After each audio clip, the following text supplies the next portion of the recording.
Sa Davao City, nasamsam ang humigit kumulang 12 kilos ng hininalang marijuana sa isang buy-bust operation kung saan 2 drug suspects ang naaresto. Ang blotter sa report.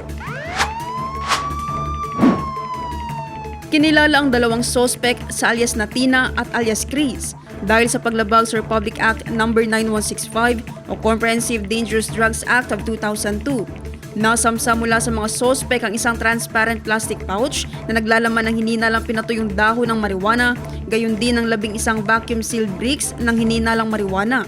Ang kabuang tinatayang timbang ng nasamsam na marijuana ay humigit kumulang 12 kilos na may standard drug value na aabot sa 1,440,000 pesos.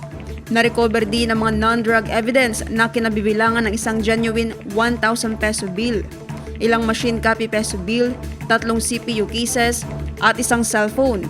Isinagawa ang buy-bust operation January 31, 2025 ng mga tauhan ng Police Regional Office 11 sa ilalim ng Buhangin Police Station, katuwang ang Philippine Drug Enforcement Agency Region 11 at NBI SEMRO 11.